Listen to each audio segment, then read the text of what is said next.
በአማራ ክልል የሚደረገው የሰብአዊ ድጋፍ አሰጣጥ መርህን የሚጥስ ነው ተባለ። የፌዴራል አደጋ ስጋት አመራር ኮሚሽን በጉዳዩ ላይ ምላሽ ሰጥቶበታል። በሴቶችና ሕፃናት ላይ የሚደርሱ ጥቃቶችን የሚመለከት ልዩ ችሎት እንዲኖር ተጠየቀ።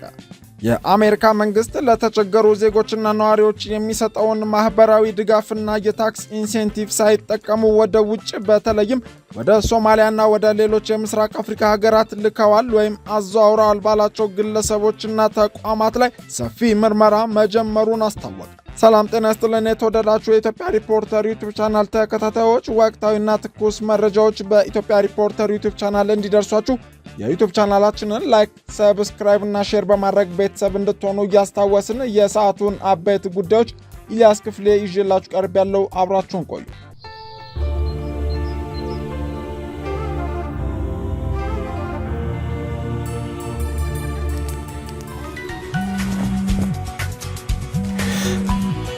ማሚ አባቢ ደወለ። ሄሎ ሰላም፣ እንዴት ናችሁ? እኛ በጣም ደህና ነን። አንተ እንዴት ነህ? ገናን አብሬያችሁ ባሳልፍ ደስ ይለኝ ነበር።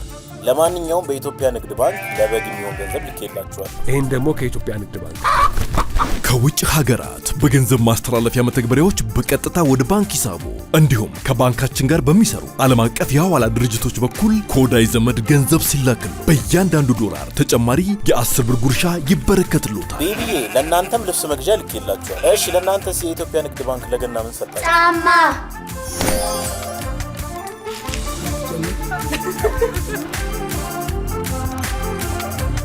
መልካም የገና በዓል። የኢትዮጵያ ንግድ ባንክ ሁሌም የሚተማመኑበት ባንክ። በሴቶችና ሕፃናት ላይ የሚደርሱ ጥቃቶችን የሚመለከት ልዩ ችሎት እንዲኖር ተጠየቀ። ጥቃት የደረሰባቸውን ሴቶችና ሕፃናት የተፋጠነ ፍትህ እንዲያገኙ ለማስቻል የሚረዳ ልዩ ችሎትና ራሱን የቻለ የመረጃ መቀበያ ስርዓት ሊዘረጋ እንደሚገባ ተገልጿል። የኢትዮጵያ ሰብአዊ መብቶች ኮሚሽን ኢሰመኮ በሴቶችና ሕፃናት ላይ የሚደርሱ ጾታዊ ጥቃቶች ምላሽ አሰጣጥን በተመለከተ የዳኞችን ግንዛቤ ለማጎልበት የሚረዳ ውይይትን ጥር 1 ቀን 2018 ዓ.ም ባካሄደበት ወቅት የፌዴራል የመጀመሪያ ደረጃ ፍርድ ቤት የቤተሰብ ምድብ ችሎት፣ የተጠቂ ሴቶችና ሕፃናት ምድብ ችሎትና ወንጀል ውስጥ የገቡ ሕፃናት ምድብ ችሎት ዳኞች ተሳትፈውበታል። በሴቶችና በሕፃናት ላይ የሚደርሱ የቤት ውስጥ ጥቃቶች በፍርድ ቤት በሚሰጥ ዳኝነት በሚገኝ ፍትህ ብቻ የሚያበቁ እንዳልሆነ ከተሳታፊዎች የተገለጸ ሲሆን የሕክምና የስነ ልቦናና ኢኮኖሚያዊ ድጋፍ በዘላቂነት ማግኘት የሚችሉበት አሰራር መዘርጋት አለበት ተብሏል። በተጨማሪም ለቤት ውስጥ ጥቃቶች ተጎጆች የተፋጠነ ፍትህ እንዲያገኙ የሚረዳ የፖሊሲና የአቃቤ ሕግ ወጥና ራሱን የቻለ የመረጃ መቀበያ ስርዓት መዘርጋትን ጨምሮ ጉዳዮችን በልዩ ችሎት ማስተናገድና ሕጎችን ማስፈጸሚያ ደንቦችና መመሪያዎችን ማውጣት እንደሚገባ ከተሳታፊዎቹ ተነስቷል። በሴቶችና ሕፃናት ችሎት የሚሰሩ ዳኞች የሥራ ጫና መቋቋሚያ መከላከያ መንገዶችና በስብዕና ላይ የተመሠረተ የአመራር ክህሎት በተለይም በሴቶችና በሕፃናት መብቶች አጠባበቅ ዙሪያ ማብራሪያዎች መሰጠታቸው የተገለጸ ሲሆን ተጎጆች ወደ ችሎት ከመግባታቸው በፊት የንቃተ ሕግ ትምህርት ሊያገኙ እንደሚገባም ተጠቁሟል። ምስክር ሆነው በሚቀርቡበት ወቅት የሚያጋጥማቸውን ፍርሃት ለመቀነስ የሚችሉበትን ሁኔታ መፍጠርና የማስመስከር ሂደቱን ቀልጣፋ ማድረግ እንደሚገባም በውይይቱ ወቅት ተገልጿል።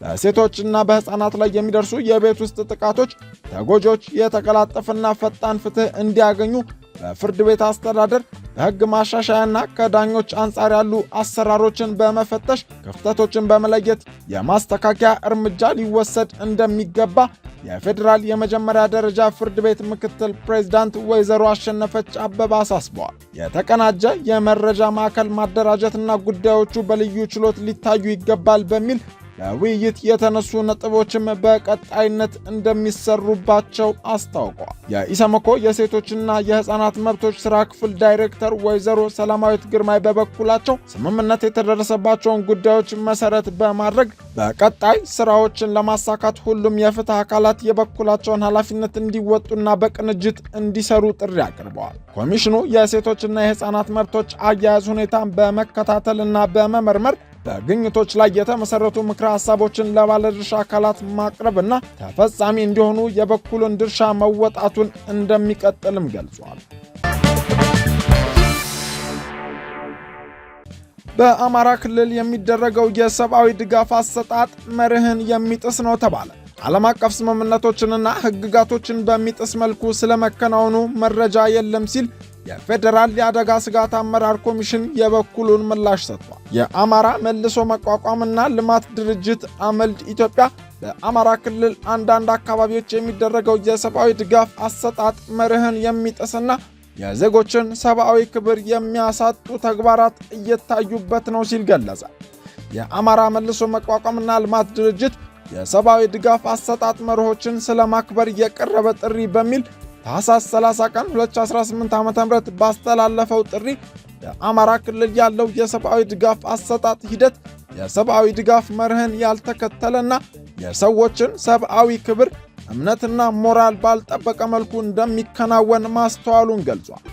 ድርጅቱ ለበጎ አድራጊ ድርጅቶች፣ ማኅበራትና ለጋሽ አካላት ባስተላለፈው መልእክት ማንኛውም ድጋፍ ያለምንም የሃይማኖት፣ የፖለቲካ፣ የባህልና ዘር ተጽዕኖና አድሎ ሊከናወን እንደሚገባ ዓለም አቀፍ የሰብአዊ ድጋፍ አሰጣጥ መርሆች እንደሚያዙ አስገንዝቧል። ምንም እንኳን በክልሉ እየተፈጸመ ነው ያለውን መርህ አልባ የሰብአዊ ድጋፍ አሰጣጥ የሚያከናውኑ ድርጅቶች፣ ተቋማት ወይም ግለሰቦችን በግልጽ ባይጠቅስም በተባበሩት መንግስታት ድርጅት የጋራ ስምምነቶች ላይ በግልጽ እንደተቀመጠው ማንኛውም ግለሰብ የረጂውን አካል እምነት ወይም አስተሳሰብ እንዲቀበል ሳይገደድ የሰብአዊ ድጋፍ የማግኘት የማይገረሰስ መብት እንዳለው፣ ሆኖም በአንዳንድ የክልሉ አካባቢዎች ግን ይህንን የሰብአዊ ድጋፍ አሰጣጥ መርህ የሚጥሱ ተግባራት መታየታቸውን የገለጸው የሰዎችን ሰብአዊ ክብር እምነትና ሞራል ባልጠበቀ መልኩ ድጋፍን የእምነት ማራመጃና ማስፋፊያ መሳሪያ በማድረግ ተረጂዎችን ለተጽዕኖ የመዳረግ ሁኔታዎች መስተዋላቸው እጅግ አሳሳቢ ሆኗል ያለው ድርጅቱ ድርጊቱ በሰብአዊ ድጋፍ ሥራ የተሰማሩ ድርጅቶችን መልካም ስም ከማጉደፍ ባለፈ የተረጂዎችን ሞራልና ሰብአዊ ክብር እንደሚነካ አብራርቷል። በአማራ ክልል ከአካባቢ ደን፣ የንጹህ መጠጥ ውሃ አቅርቦት፣ ስርዓተ ምግብና አደጋ ስጋት ሥራ አመራርና የአደጋ ምላሽ መስጠት ላይ ትኩረቱን አድርጎ የሚሰራው አመልድ ኢትዮጵያ የወገኖች ችግር እንደ አጋጣሚ በመጠቀም የሚፈጸሙ ማናቸውንም በሰብአዊ ድጋፍ ስም የተረጂዎችን ክብር መንካት፣ እምነት የማስቀየር ጥረትና የሞራል ግድፈቶችን በጽኑ አወግዛለሁ ብሏል። በሰብአዊ ድጋፍ አቅርቦት ላይ ተሰማርተው የሚገኙ ድርጅቶች በክልሉ ያለውን ከፍተኛ የሰብአዊ ድጋፍ ፍላጎት ከግምት ውስጥ በማስገባት የሰብአዊ ድጋፍ አሰጣጥ መርሆችን በማክበርና በማስከበር እንዲሰሩም ነው ጥሪ ያቀረበው። ጉዳዩን በማስመልከት ሪፖርተር ያነጋገራቸው የኢትዮጵያ የአደጋ ስጋት አመራር ኮሚሽን የሕዝብ ግንኙነት ዳይሬክተር ዶክተር አለማየሁ ውጫቶ ኮሚሽኑ እስካሁን በክልሉ የሚደረግ የሰብአዊ ድጋፍ አሰጣጥ ዓለም አቀፍ ስምምነቶችንና ሕግጋቶችን በሚጥስ መልኩ እየተከናወኑ ስለመሆናቸው በኮሚሽኑ በኩል መረጃ እንደሌለ ገልጸዋል።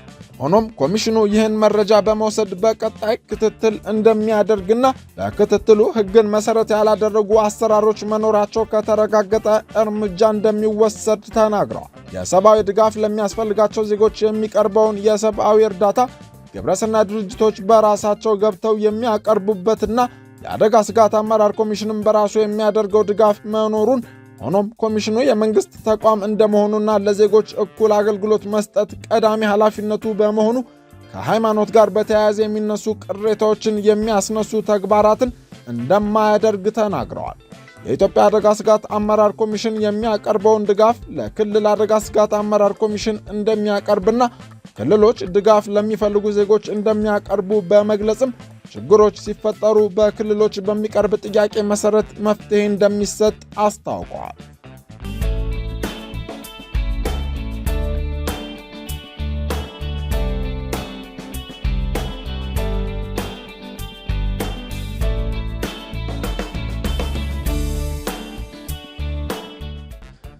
የአሜሪካ መንግስት ለተቸገሩ ዜጎችና ነዋሪዎች የሚሰጠውን ማህበራዊ ድጋፍና የታክስ ኢንሴንቲቭ ሳይጠቀሙ ወደ ውጭ በተለይም ወደ ሶማሊያና ሌሎች የምስራቅ አፍሪካ ሀገራት ልከዋል ወይም አዘዋውረዋል ባላቸው ግለሰቦችና ተቋማት ላይ ሰፊ ምርመራ መጀመሩን አስታወቀ።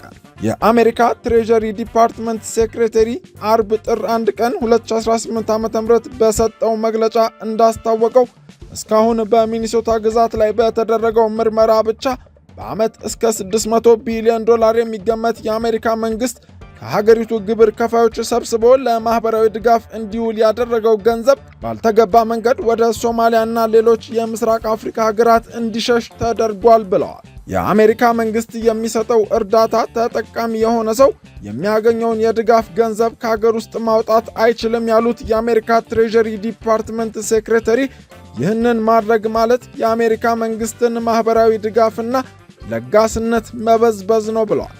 የትሬዠሪ ዲፓርትመንት ሴክሬታሪው ቤሴንት ከአሜሪካ ግብር ከፋዮች የተዘረፈ $600 ቢሊዮን ከአሜሪካ ውጪ ወደ ተለያዩ ሀገራት እንዲተላለፍ ተደርጓል ሲሉም ነው ያስታወቁት።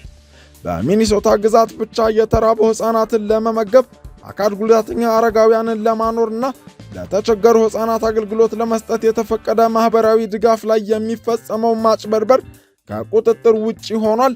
ለዚህ ዓላማ እንዲውል የተፈቀደ በቢሊዮን $1 የሚቆጠር ድጋፍ በሶማሊያ ማጭበርበር ቀለበት ተመዝብሯል ሲሉ የግምጃ ቤት ጸሐፊው ስኮት ቤሴንት ተናግረዋል። በሚኒሶታ ብቻ የተቸገሩ ሕፃናትን ለመመገብ የተፈቀደን $300 ሚሊዮን ድጋፍ በእነዚህ የማጭበርበሪያ ቀለበቶች ተመዝብሮ ከአሜሪካ ውጪ እንዲተላለፍ መደረጉን የተናገሩት የግምጃ ቤት ኃላፊው አጭበርባሪዎቹ በአሜሪካና ከአሜሪካ ውጪ ባሉ ሀገራት የመኖሪያና የንግድ ሪል ስቴት፣ ተሽከርካሪዎች፣ አውሮፕላኖችና ሌሎች የቅንጦት ዕቃዎችን በመግዛት ለግላቸው ብልጽግና እንዳዋሉትም ተናግረዋል። ይህ የማጭበርበር ተግባር በሚኒሶታ ብቻ የተፈጸመ ሳይሆን ዓለም አቀፋዊ ነው ያሉት ሴክሬታሪው ቤኔሴት፣ ስለዚህም የአሜሪካ መንግስት ወደ መካከለኛው ምስራቅና ምስራቅ አፍሪካ ሀገራት የተላለፈውን እያንዳንዷን ሳንቲም በመከተል የሕግ ተጠያቂነትን ያረጋግጣል። በዚህ የማጭበርበር ተግባር የተሳተፉ ግለሰቦች የትም ይሁኑ የት ለሕግ ይቀርባሉ ሲሉ ነው የተናገሩት። በአሜሪካ የሚገኙ ኢትዮጵያውያንና ትውልደ ኢትዮጵያውያን በሶማሊያ ተወላጆች የተቋቋሙ ገንዘብ አስተላላፊ የሐዋላ ተቋማትን በመጠቀም ወደ ኢትዮጵያ ገንዘብ እንደሚልኩ ይታወቃል። በመሆኑም በእነዚህ ገንዘብ አስተላላፊ ድርጅቶች ወደ ኢትዮጵያ የተላከ ገንዘብ የአሜሪካ መንግስት በጀመረው ሰፊ ምርመራ ውስጥ የሚወድቅ ይሆናል። በተለይም ገንዘቡን ወደ ኢትዮጵያ የላኩት ግለሰቦች የአሜሪካ መንግስት የማህበራዊ ድጋፍና የታክስ ማበረታቻ ተጠቃሚ ከሆኑ የገንዘብ ዝውውሩ እንደ ወንጀል ተቆጥሮ ገንዘቡ ተመላሽ እንደሚደረግ የትሬዠሪ ኃላፊው ከሰጡት መግለጫ መገንዘብ ተችሏል።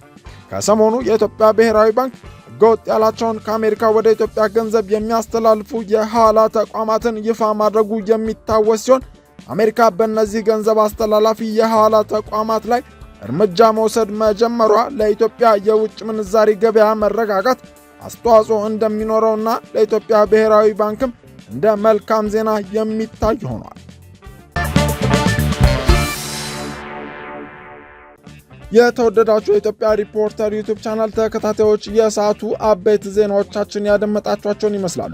ለወቅታዊና ፈጣን መረጃዎች የኢትዮጵያ ሪፖርተር ዩቲዩብ ቻናል ቤተሰብ በመሆን ላይክ፣ ሰብስክራይብ እና ሼር እንድታደርጉ እናስታውሳለን። ኢሊያስ ክፍሌ ነበርኩ። መልካም ጊዜ። ከህዳር 22 እስከ ጥር 21 ቀን 2018 ዓ.ም ድረስ ከአቢሲኒያ ባንክ ጋር ይጀምሩ፣ ያድሱ እና ይደጉ የተሰኘ የሽልማት መርሃ ግብር ዛሬም ለክቡራን ደንበኞቹ አዘጋጅቷል። ከእርሶ የሚጠበቀው የባንካችን ቤተሰብ በመሆን አስደሳች ሽልማቶችን ማግኘት ያስችሎታል። አቢሲኒያ የሁሉም ምርጫ።